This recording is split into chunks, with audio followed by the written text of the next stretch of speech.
ओम चंद्रम खंडनम देवम गंडादम मनोहरम विलेपनम सर्वश्रेष्ठ चंद्रम प्रतिगृहेताम श्री गोपालाय नमो महागंधद्वारां आदर्शं पुष्पं कलेशमि श्री सर्वभूतानां तामि उपवे श्रियं गन्धं समर्पयामि अक्षतां समर्पयामि अक्षता सर्वश्रेष्ठ कुंकुमक्तं सुगता मया निवेदिता भक्त्या ग्रहण परमेश्वर अक्षतां समर्पयामि श्री गोपालाय नमो नमः।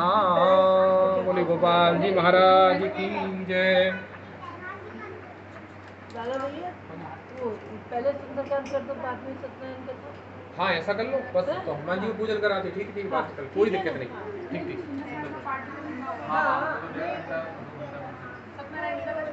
हाँ 2 सेकंड बाद में कर लेंगे। नहीं आप सत्यनारायण की कथा कर लो, क्योंकि बीच में तो सुंदरकांड में भी मोक्ष नहीं करा सकते। आपको जाना है ना, कथा हो जाने। हाँ तो सत्यनारायण की कथा कर लो, एक कथा तो हम कर लेंगे। गन्धद्वारं द्वादशं सुपुष्पं करीषणीं ईश्वरीचरभूतानां तां प्रविश्यं गन्धाक्षतपुष्पाणि समर्पयामि श्री गोपालाय नमो नमः। गन्धाक्षतपुष्पाणि समर्पयामि। दुर्वान्पुराणस्वादकाण्डं करुकापरुकस्वरि एवानुदूर्वैपट्टुनिसहस्रेण सतेन च दुर्वान्पुरान् समर्पयामि श्री गोपालाय नमो नमः। दुर्वान्पुरान् समर्पयामि, अक्षतान् समर्पयामि श्री गोपालाय नमो नमः। पुष्पमालाम् ओम मालत्यदिनी सुगंधिनी मालत्यदिनी वैभूमयादानि पुष्पाणि पूजार्थं प्रतिगृह्यतां पुष्पमालां समर्पयामि श्री गोपालाय नमो नमः। नैवेद्यं निवेदयामि।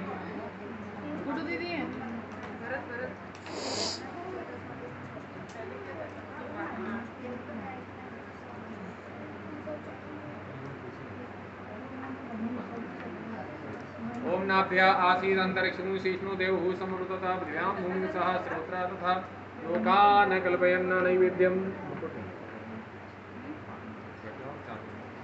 श्री गोपालाय नमो नमः। नैवेद्यं निवेदयामि।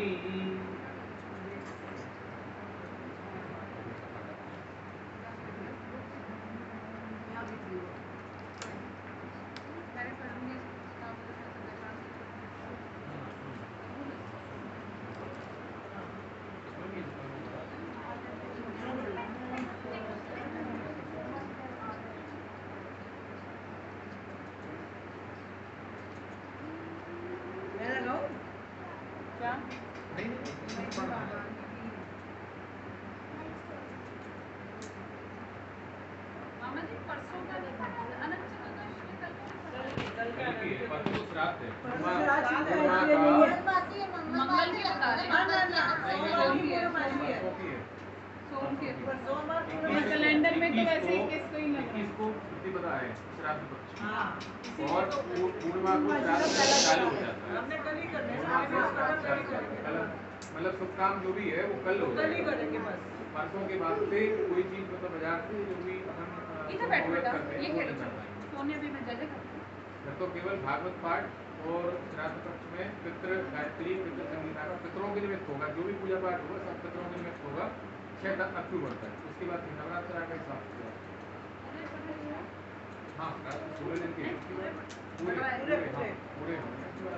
ये पूर्णिमा का श्राद्ध रहता है। पूर्णिमा की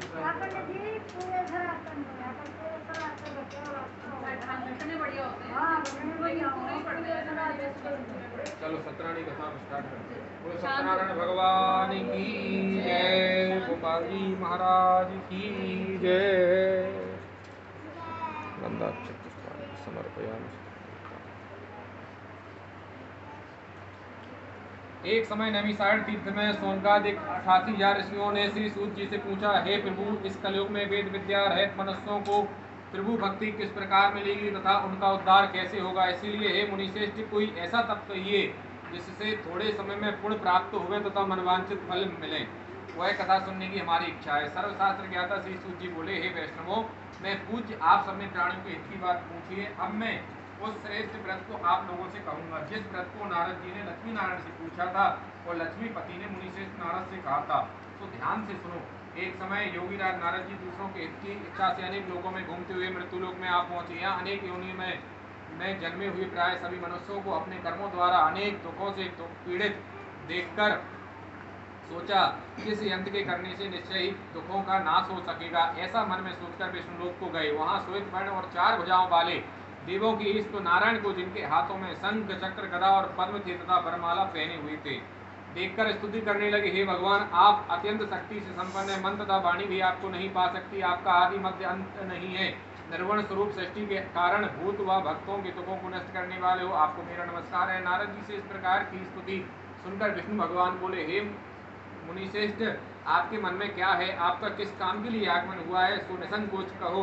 तब नारद मुनि बोले, मृत्यु लोक में सब मनुष्य जो अनेक योनि में पैदा हुए हैं, अपने कर्मों के द्वारा अनेक प्रकार के दुखों से दुखी हो रहे हैं। हे नाथ, मुझ पर दया रखते हो, कृपा रखते हो तो बतलाइए, उन मनुष्यों के सब दुख थोड़े से ही प्रयत्न से कैसे दूर हो सकते हैं?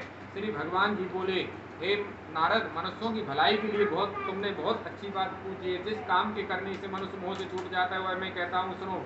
बहुत पुण्य देने वाला, स्वर्ग तथा मृत्यु लोक में दोनों में दुर्लभ एक उत्तम व्रत है। अब आज मैं प्रेम वश होकर तुमसे कहता हूँ, सत्यनारायण का यह व्रत अच्छी तरह विधि पूर्वक करके मनुष्य तुरंत ही यहाँ सुख भोग कर मरने पर मोक्ष को प्राप्त होता है। श्री भगवान के वचन सुनकर नारद मुनि बोले कि उस व्रत का क्या फल है, क्या विधान है, और किसने यह व्रत किया है, और किस दिन यह व्रत करना चाहिए, विस्तार से कहो।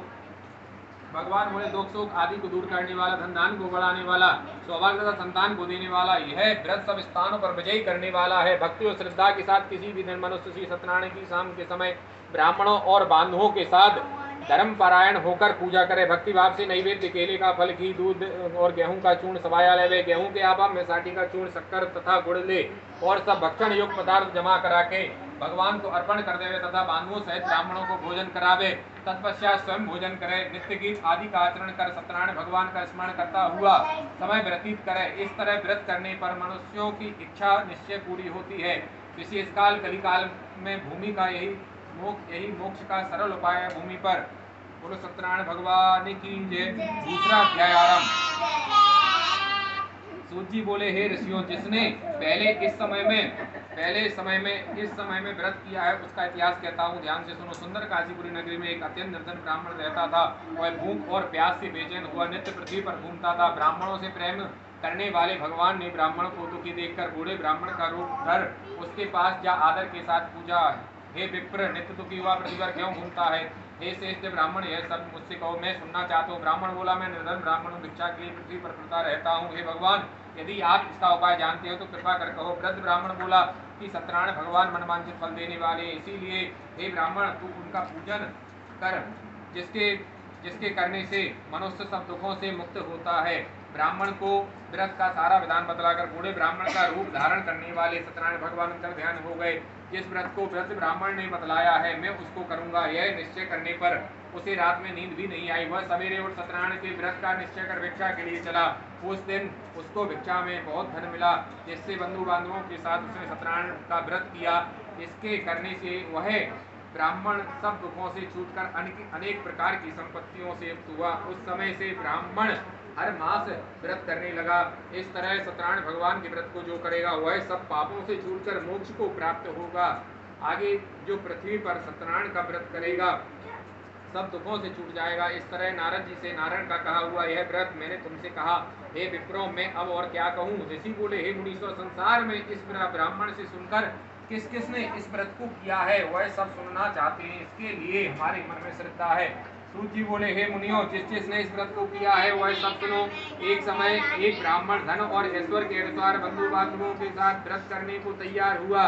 उसी समय एक लकड़ी बेचने वाला बूढ़ा आदमी आया और बाहर लकड़ियों को रखकर ब्राह्मण के मकान में गया।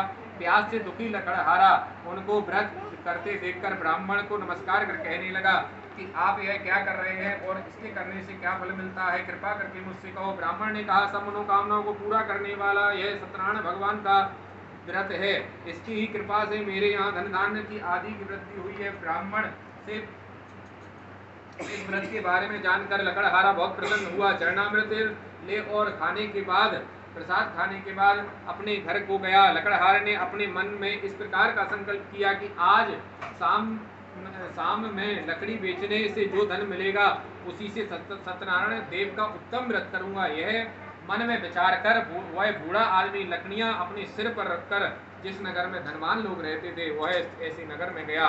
उस रोज वहां पर उसे उन लकड़ियों का दाम पहले दिनों से चौगुना मिला। तब वह बूढ़ा लकड़हारा दाम ले और अति प्रसन्न होकर पक्के केले की फली, शक्कर, घी, दूध, दही और गेहूं के चूर्ण इत्यादि सत्यनारायण भगवान के व्रत की कुल सामग्रियों को लेकर अपने घर गया। फिर उसने अपने भाइयों को बुलाकर विधि के साथ भगवान जी का पूजन और व्रत किया। उस व्रत के प्रभाव से वह बूढ़ा लकड़हारा धर्मपुत्र आदि से युक्त हुआ और संसार के समस्या को भूलकर वैकुंठ को चला गया। बोलो सत्यनारायण भगवान की जय। तीसरा अध्याय आरंभ। सूर्य बोले, हे श्रेष्ठ मुनियों, अब आगे की कथा कहता हूं, सुनो। पहले समय में वो एक उल्कामुख नाम का एक बुद्धिमान राजा था। जितेंद्रिय था। प्रतिदिन देव स्थानों पर जाता तथा गरीबों को धन देकर उनके कष्ट को दूर करता था। उसकी पत्नी कमल के समान मुख वाली सती जाती थी। भद्रशिला नदी के तट पर उन दोनों ने सत्यनारायण भगवान का उत्तम व्रत किया। उस समय वहाँ एक साधु वैश्य आया। उसके पास व्यापार के लिए बहुत सा धन था। वह नाव को किनारे पर ठहरा कर राजा के पास आ गया और राजा को व्रत के बारे में समझाने लगा। देखकर विनय के साथ पूछने लगा, हे राजन, भक्ति युक्त चित्त से यह आप क्या कर रहे हैं? मेरी सुनने की इच्छा है, तो आप यह मुझे बताइए। राजा बोला, हे साधु, अपने बांधवों के साथ पुत्रादि की प्राप्ति के लिए यह महाशक्तिवान सत्यनारायण भगवान का व्रत व पूजन किया जा रहा है। राजा के वचन सुनकर साधु आदर से बोला, हे राजन, मुझसे इसका सब विधान को, मैं भी आपके कथानुसार इस व्रत को करूंगा। मेरे भी कोई संतान नहीं है, निश्चय निश्चय ही होगी। राजा से सब विधान सुन व्यापार से निवृत्त हो वह आनंद के साथ घर गया। साधु ने अपनी स्त्री से संतान देने वाले उस व्रत का समाचार सुनाया और कहा कि जब मेरे संतान होगी तब मैं इस व्रत को करूंगा। साधु ने ऐसे वचन अपनी स्त्री लीलावती से कहे। एक दिन उसकी स्त्री लीलावती पति के साथ आनंदित व संसारिक धर्म में प्रवृत्त होकर सत्यनारायण भगवान की कृपा से गर्भवती हो गई तथा 10वें महीने में उसके एक सुंदर कन्या का जन्म हुआ। दिन इस तरह बढ़ने लगी जैसे शुक्ल पक्ष का चंद्रमा बढ़ता है। कन्या का नाम कलावती रखा गया। तब लीलावती ने मीठे शब्दों में अपने पति से कहा कि जो आपने संकल्प किया था कि भगवान का उत्तम व्रत करूंगा, अब आप उसे करिए। साधु बोला, हे प्रिय, इसके विवाह पर करूंगा। इस प्रकार अपनी पत्नी को आश्वासन दे वह नगर को गया। कलावती पितृगृह में वृद्धि को प्राप्त हो गई। साधु ने नगर में सखियों के साथ अपनी पुत्री को देखा तो तुरंत दूध बुलाकर कहा कि पुत्री के पास से कोई स्वयं वर देख कर लाओ। साधु की आज्ञा पाकर दूध कंचन नगर पहुंचा और वहां पर बड़ी खोज कर देखभाल कर लड़की के लिए स्वयं गाणिक पुत्र को ले आया। उस संयोग लड़के को देखकर साधु ने अपने बंधु बांधवों सहित प्रसन्न चित्त अपनी पुत्री को उसका विवाह कर दिया, किंतु दुर्भाग्य से विवाह के समय भी उस व्रत को करना भूल गया। तब श्री भगवान क्रोधित हो गए और श्राप दिया, तुम्हें दारुण दुख प्राप्त होगा। अपने कार्य में कुशल साधु बनिया जमाता सहित समुद्र के समीप स्थित रत्नपुर नगर में गया और वहां दोनों ससुर जमाई चंद्रकेतु राजा के उस नगर में व्यापार करने लगे। एक रोज भगवान सत्यनारायण की माया से प्रेरित कोई चोर राजा का धन चुरा कर भागा जा रहा था, किंतु राजा के दूतों को आधा देखकर चोर ने घबराकर भागते हुए राजा के धन को वहीं चुपचाप रख दिया जहां वो ससुर जमाई ठहरे हुए थे। जब दूतों ने उस साधु वैश्य के पास राजा के धन को रखा देखा तो वे दोनों को बांध कर ले गए और प्रसन्नता से दौड़ते हुए राजा के समीप जाकर बोले, यह दो चोर हम पकड़ कर लाए हैं, देखकर आज्ञा दें। तब राजा ने आज्ञा से उनको कठोर कारावास में डाल दिया और उनका सब धन छीन लिया। सत्यनारायण भगवान के श्राप द्वारा उनकी पत्नी भी घर पर बहुत दुखी हुई और घर पर जो धन रखा था चोर चुरा कर ले गए। सारे वो अब मानसिक पीड़ा तथा भूख प्यास से अति दुखित हो अन्न की चिंता में कलावती एक ब्राह्मण के घर गई। वहां उसने सत्यनारायण भगवान का व्रत होते देखा। फिर कथा सुनी, प्रसाद ग्रहण कर रात को घर आई। माता ने कलावती से कहा, हे पुत्री, अब तक कहाँ रही हुआ, तेरे मन में क्या है? कलावती बोली, हे माता, मैंने एक ब्राह्मण के घर सत्यनारायण भगवान का व्रत देखा है। कन्या के वचन सुनकर लीलावती भगवान के पूजन की तैयारी करने लगी। लीलावती ने परिवार बांधवों सहित श्री सत्यनारायण भगवान का पूजन किया और वर मांगा कि मेरे पति और दामाद शीघ्र आ जावे। साथ ही प्रार्थना की कि हम सबका अपराध क्षमा करो। सत्यनारायण भगवान इस व्रत से संतुष्ट हो गए और राजा चंद्रकेतु को स्वप्न में दर्शन देकर कहा, हे राजन, दोनों वैश्यों को प्रातः ही छोड़ दो और उनका सब धन तुमने ग्रहण किया है दे दो, तहीं तो मैं तेरा पुत्र आदि सब नष्ट कर दूंगा। राजा से ऐसे वचन कहकर भगवान अंतर ध्यान हो गए। प्रातः काल राजा चंद्रकेतु ने सभा में अपना स्वप्न सुनाया। फिर दोनों बाणिक पुत्रों को कैद से मुक्त कर सभा में बुलाया। दोनों ने आते ही राजा को नमस्कार किया और राजा मीठे वचनों से बोला, हे महानुभावों भाविवश, अब आप आपको ऐसा कठिन दुख प्राप्त हुआ है, अब आपको कोई भय नहीं है। ऐसा कहकर राजा ने उनको नए वस्त्राभूषण पहनाए तथा उनका जितना धन लिया था उससे दूना धन देकर आदर सहित विदा किया। दोनों वैश्य अपने घर चलती है। बोलो सत्यनारायण भगवान की जय। चौथा अध्याय आरंभ। सूत जी बोले, वैश्य ने मंगलाचार करके यात्रा आरंभ की और अपने नगर को चला। उनके थोड़ी दूर निकलने पर दंडी वेशधारी सत्यनारायण ने उनसे पूछा, हे साधु, तेरे नाम में क्या है? अभिमानी वाणी घसता हुआ बोला, हे दंडी, आप क्यों पूछते हो? क्या धन लेने की इच्छा है? मेरे नाम में तो बेल पत्ते भरे हुए हैं। वैश्य का कठोर वचन सुनकर भगवान ने कहा, तुम्हारा वचन सत्य हो दंडी। ऐसा कहकर वहां से दूर चले गए। कुछ दूर जाकर समुद्र के किनारे बैठ गए। दंडी के वैश्य के जाने के बाद नित्य क्रिया करने के बाद नाव को ऊंची उठी देखकर अचंबा किया तथा नाव में बेल पत्ते आदि देखकर मूर्छित तो जमीन पर गिर पड़ा। फिर मूर्छा खुलने पर अत्यंत शोक प्रकट करने लगा। तब उसका दामाद बोला, आप शोक न करें, यह दंडी का श्राप है, अंततः उनकी शरण में चलना चाहिए, तभी हमारी मनोकामना पूरी होगी। दामाद बोला। दामाद के वचन सुनकर वह दंडी के पास पहुंचा और अत्यंत भक्तिभाव से नमस्कार करके बोला, मैंने जो आपसे असत्य वचन कहे थे उनको क्षमा करो। ऐसा कहकर महान शोकातुर हो रोने लगा। तब दंडी भगवान बोले, हे बाणिक पुत्र, मेरी आज्ञा से बार बार तुम्हें दुख प्राप्त हुआ है, तू मेरी पूजा से विमुख हुआ था। साधु बोला, हे भगवान, आपकी माया से मोहित ब्रह्मा आदि भी आपके रूप को नहीं जान सकते, तब मैं अज्ञानी कैसे जान सकता हूँ? आप मेरे सामर्थ्य के अनुसार मैं आपकी पूजा करूंगा, मेरी रक्षा करो और पहले के समान मौका में धन भर दो। उसके भक्ति युक्त वचन सुनकर भगवान प्रसन्न हो उसकी इच्छा अनुसार वर देकर अंतर्ध्यान हो गए। तब उन्होंने नाव पर आकर देखा कि नाव धन से परिपूर्ण है। फिर वह भगवान सत्यनारायण का पूजन कर साथियों सहित अपने नगर को चला। जब अपने नगर के निकट पहुंचा तब दूत को घर भेजा। दूत ने साधु के घर जा उसकी स्त्री को नमस्कार कर कहा कि साधु अपने दामाद सहित इस नगर के समीप आ गए हैं। ऐसा वचन सुन साधु की स्त्री ने बड़े हर्ष के साथ सत्यदेव का पूजन कर पुत्री से कहा, मैं अपने पति के दर्शनार्थ को जाती हूँ, तू कार्य पूर्ण कर शीघ्र आ। माता के ऐसे वचन सुनकर कलावती प्रसाद छोड़कर पति के पास गई। प्रसाद की आवाजाही के कारण सत्यदेव ने निष्ठ हो उसके पति को नाव सहित पानी में डुबो दिया। कलावती अपने पति को ना देखकर रोती हुई जमीन पर गिर गई। इस तरह कन्या को रोता हुआ देखा कन्या को रोता देख साधु दुखित हे बोला, हे प्रभु, मुझसे या मेरे परिवार से जो बोलो ये उसे क्षमा करो। उसके दीन वचन सुनकर सत्यदेव प्रसन्न हो गए और आकाशवाणी हुई, हे साधु, तेरी कन्या मेरे प्रसाद को छोड़कर आई है, इसीलिए इसका पति आदर से हुआ है। यदि वह घर जाकर प्रसाद खाकर लौटे तो इसे पति अवश्य मिलेगा। ऐसी आकाशवाणी सुनकर कलावती ने घर पहुंचकर प्रसाद खाया, फिर आकर पति के दर्शन किए। तत्पश्चात साधु ने बंधु बांधवों सहित सत्यदेव का विधि पूर्वक पूजन किया और उस दिन से वह हर पूर्णिमा को सत्यनारायण का पूजन करने लगा। फिर इस लोक का सुख भोग कर अंत में स्वर्गलोक को गया। बोले सत्यनारायण भगवान की जय। पांचवा अध्याय आरंभ। सूत जी बोले, हे ऋषियों, में और भी कथा कहता हूँ, सुनो। प्रजापालन में लीन तुंगध्वज नाम का एक राजा था। उसने भी भगवान का प्रसाद त्याग कर बहुत दुख पाया। एक समय वन में जाकर वन पशुओं को मारकर बड़े के पेड़ के नीचे आया। वहाँ उसने ग्वालों को भक्ति भाव से बांधवों सहित सत्यनारायण जी का पूजन करते देखा। राजा देखकर भी अभिमानवश वहां नहीं गया और न नमस्कार ही किया। जब ग्वालों ने भगवान का प्रसाद उसके सामने रखा तो वह प्रसाद को त्याग कर अपनी सुंदर नगरी को चला। वहीं उसने अपना सब कुछ नष्ट पाया तो वह जान गया कि भगवान ने किया है। तब वह विश्वास कर ग्वालों के समीप गया और विधि पूर्वक पूजन प्रसाद खाया तो सत्यदेव की कृपा से पहले जैसा था वैसा ही हो गया। फिर दीर्घकाल तक सुख भोग कर मरने पर स्वर्गलोक को गया।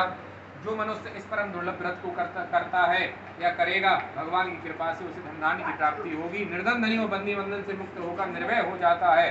संतान नहींों को संतान की प्राप्ति होती है तथा सब मनोरथ पूर्ण होकर अंत में वैकुंठ धाम को जाता है।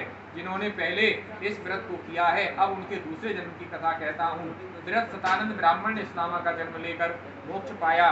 उल्कामुख नाम का राजा दशरथ होकर वैकुंठ को प्राप्त हुआ। साधु नाम का वैश्य ने मूरत ध्वज बनकर अपने पुत्र को आरे से चीरकर मोक्ष को प्राप्त किया। महाराज तुंगध्वज ने स्वयं होकर भगवान में भक्ति युक्त हो कर्म कर मोक्ष प्राप्त किया। इति श्री सत्यनारायण व्रत कथायाम संपूर्ण बोलो सत्यनारायण भगवान की ला